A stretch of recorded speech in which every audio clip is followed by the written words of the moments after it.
ચાલો એક એવી વ્યક્તિની કલ્પના કરીએ જે પોતે તો દુનિયા જોઈ ન શકતી, પણ એણે હજારો લોકોને આધ્યાત્મિક રીતે જોતા શીખવ્યું. હા, આજે આપણે વાત કરવાના છીએ ફેની ક્રોસ્બીની. એમની પ્રેરણાદાયક ગાથા આપણને બતાવશે કે સાચી તાકાત તો ખબર છે શ્રદ્ધામાંથી જ આવે છે. જરા આ આંકડા પર નજર તો કરો. 8,000, એ પણ 8,000થી વધુ. આટલા બધા ભજનો, અને એ પણ માત્ર એક જ વ્યક્તિએ લખ્યા છે. અને એવા ભજનો જે આજે પણ આટલા વર્ષો પછી દુનિયાભરના લોકો ગાઈ રહ્યા છે. સાચું કહું તો આ કોઈ સામાન્ય વારસો નથી, કેમ કે આ વાર્તા જ એક અસાધારણ જીવનની છે. તો સૌથી મોટો સવાલ એ જ છે નહીં કે આ બધું શક્ય કેવી રીતે બન્યું? જે સ્ત્રી બાળપણથી જ જોઈ શકતી ન હતી, એણે આટલો મોટો વારસો કેવી રીતે બનાવ્યો? ચાલો ફેની ક્રોસ્બીની કહાણીમાં ઊંડા ઉતરીએ અને સમજીએ કે જ્યારે બહારની આંખો બંધ હોય ને ત્યારે અંદરની દૃષ્ટિ કેવી રીતે ખુલી જાય છે. તો એમની ગાથાની શરૂઆત થાય છે એક બહુ મોટા પડકારથી. એક એવો પડકાર જેણે એમના આખા જીવનની દિશા જ નક્કી કરી દીધી. આપણે વાત કરી રહ્યા છીએ એક એવી દુનિયાની જ્યાં ભૌતિક પ્રકાશ તો નહોતો, પણ છતાંય એક અદ્ભુત વારસો ઘડાયો. ચાલો એમના 95 વર્ષના પ્રેરણાદાયક જીવન પર એક ઝડપી નજર નાખીએ. જુઓ, 1820માં એમનો જન્મ થયો. માત્ર 6 મહિનાની ઉંમરે દ્રષ્ટિ ગુમાવી, 15 વર્ષની ઉંમરે શાળામાં દાખલ થયા અને છેક 1915માં 95 વર્ષની વયે એમનું અવસાન થયું. જીવનના દરેક તબક્કે, દરેક પડાવ પર એમની શ્રદ્ધા બસ વધુને વધુ મજબૂત થતી ગઈ. જરા વિચારો, એક નાનકડું બાળક માત્ર 6 મહિનાનો, અને એક તબીબી ભૂલ, બસ એ એક ભૂલને કારણે એમની દુનિયામાંથી પ્રકાશ હંમેશા માટે, કાયમ માટે જતો રહ્યો. ખરેખર આ એક એવી ઘટના હતી જે કોઈને પણ અંદરથી તોડી નાખે. અને મુશ્કેલીઓનો દોર જાણે અહીં અટક્યો જ નહીં. દૃષ્ટિ તો ગુમાવી જ હતી, અને એના થોડા જ સમય પછી એમના પિતાનું પણ અવસાન થયું. એમનો ઉછેર એમની માતા અને દાદીએ કર્યો. બાળપણ ખૂબ જ કઠિન રહ્યું, એમાં કોઈ શંકા નથી, પણ કદાચ આ જ પરિસ્થિતિઓએ એમના વ્યક્તિત્વને ઘડવામાં સૌથી મોટો ભાગ ભજવ્યો. તો સવાલ એ થાય કે આટલા બધા પડકારોનો સામનો ફેનીએ કર્યો કેવી રીતે? બસ અહીંથી જ વાર્તા એકદમ રસપ્રદ વળાંક લે છે. આનો જવાબ છુપાયેલો છે એમની અતૂટ શ્રદ્ધામાં. એક એવી શ્રદ્ધા જેણે એમના જીવનને જોવાનો દૃષ્ટિકોણ જ આખો બદલી નાખ્યો. અને જુઓ, આ જ વાત ફેનીને બીજા બધાથી સાવ અલગ પાડે છે. મોટાભાગના લોકો જેને દુર્ઘટના ગણે, એ અંધતાને એમણે ક્યારેય શ્રાપ તરીકે જોઈ જ નહીં. એના બદલે એમણે એને ઈશ્વરની એક યોજના તરીકે સ્વીકારી. અને આ જ સકારાત્મક દ્રષ્ટિ, આ જ વિશ્વાસ એમની સૌથી મોટી તાકાત બની ગયો. અને એમની શ્રદ્ધા કેટલી ઊંડી હતી એ એમના આ શબ્દો પરથી સમજાઈ જાય છે. એમણે કહ્યું, જો મારી પાસે જોવાની શક્તિ હોત ને તો પણ હું અંધ રહેવાનું જ પસંદ કરત, કારણ કે હું જે પહેલું ચહેરો જોવા માંગુ છું એ ઈશુનો છે. શું વાત છે!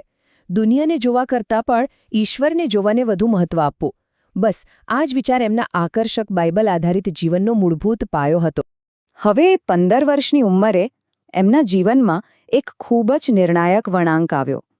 એમણે ન્યૂયોર્ક ઇન્સ્ટિટ્યૂટ ફોર ધ બ્લાઇન્ડમાં પ્રવેશ મેળવ્યો. અને સાચું કહું તો આ એમના માટે માત્ર એક શાળા ન હતી. આ તો એક એવી જગ્યા હતી જ્યાં એમની અંદર છુપાયેલી પ્રતિભાને ખરેખર પાંખો મળે. અને આ જ સંસ્થામાં એમની અંદરની કવયત્રી જાણે કે જાગી ઉઠી. એમણે શું કર્યું ત્યાં? વેલ, એક તો અભ્યાસમાં ઉત્કૃષ્ટ દેખાવ કર્યો, બીજું કવિતા લખવાનું શરૂ કર્યું, અને ત્રીજું અને સૌથી અગત્યનું, બાઇબલના મોટા મોટા ભાગો કંઠસ્થ કરી લીધા.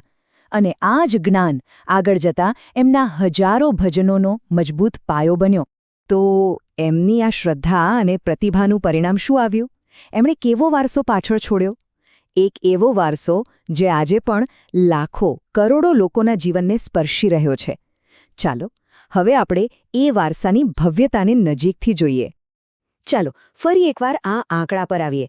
8,000થી પણ વધુ. સમજો, આ માત્ર એક નંબર નથી, આ તો શ્રદ્ધા અને આશાથી ભરેલી 8,000થી વધુ પ્રાર્થનાઓ છે. એમનું દરેક ગીત, દરેક શબ્દ ઈશ્વર પ્રત્યેના એમના પ્રેમની સાક્ષી પૂરે છે. એમના કેટલાક સૌથી પ્રખ્યાત ભજનોની વાત કરીએ તો બ્લેસડ assurance, two God B the glory, Jesus keep me near the cross. આ નામો કદાચ ઘણાએ સાંભળ્યા હશે. આ એવા ગીતો છે જે આજે પણ દુનિયાભરની મંડળીઓમાં, કદાચ આપણી પોતાની મંડળીઓમાં પણ ગવાય છે. એમના શબ્દોમાં એવી તાકાત છે કે તે આજે પણ આપણને સીધા ઈશ્વરની નજીક લઈ જાય છે. પણ એક વાત સમજવા જેવી છે. ફેની ક્રોસ્બીનું જીવન માત્ર ગીતો લખવા પૂરતું સીમિત ન હતું. ના, એમનું જીવન તો સેવાનું એક જીવતું જાગતું પ્રતીક હતું. જે કરુણા અને પ્રેમ એમના ગીતોમાં છલકાય છે ને, એ જ કરુણા એમના કાર્યોમાં પણ સ્પષ્ટપણે દેખાતી હતી. એ હંમેશા અંધ બાળકો, ગરીબો અને પીડિતોની મદદ માટે તત્પર રહેતા. તો આ આખી ગાથામાંથી આપણને શું શીખવા મળે છે? ફેની ક્રોસ્બીના જીવનનો મુખ્ય સંદેશ શું છે? એ સંદેશ એક બહુ જ શક્તિશાળી આધ્યાત્મિક સત્યમાં છુપાયેલો છે. 95 વર્ષની ઉંમરે એમના અંતિમ શબ્દો એમની આખી જિંદગીની પ્રતીક્ષાનો સાર હતા. એમણે કહ્યું, હવે હું તેમને રૂબરૂ જોઈશ. બસ, જે એક ચહેરાને જોવા માટે એમણે આખી જિંદગી રાહ જોઈ, એને જોવાનો સમય હવે આવી ગયો હતો. આ ક્ષણ ખરેખર એમની શ્રદ્ધાની અંતિમ જીત હતી. અને બાઇબલનું આ વાક્ય, કેમ કે અમે વિશ્વાસથી ચાલીએ છીએ, દૃષ્ટિથી નહીં, એવું લાગે છે જાણે આ શબ્દો ફેની ક્રોસ્બીના જીવન માટે જ લખાયા હોય. એમણે પોતાના જીવનથી સાબિત કરી દીધું કે જીવવા માટે ભૌતિક આંખોની જરૂર નથી, પણ વિશ્વાસની દૃષ્ટિની જરૂર છે. તો અંતમાં ફેની ક્રોસ્બીની વાર્તા આપણને સૌને એક બહુ મહત્વનો સવાલ પૂછીને જાય છે. જ્યારે આપણે આપણી પોતાની પરિસ્થિતિઓથી ઉપર ઉઠીને એની પરે જોવાનું પસંદ કરીએ, ત્યારે કેવા પ્રકારની દ્રષ્ટિ શક્ય બને છે? આપણે શું શું જોઈ શકીએ છીએ? એમની ગાથા આપણને એ જ શીખવે છે કે ક્યારેક આપણી સૌથી મોટી મર્યાદા જ આપણી સૌથી મોટી શક્તિ બની શકે છે.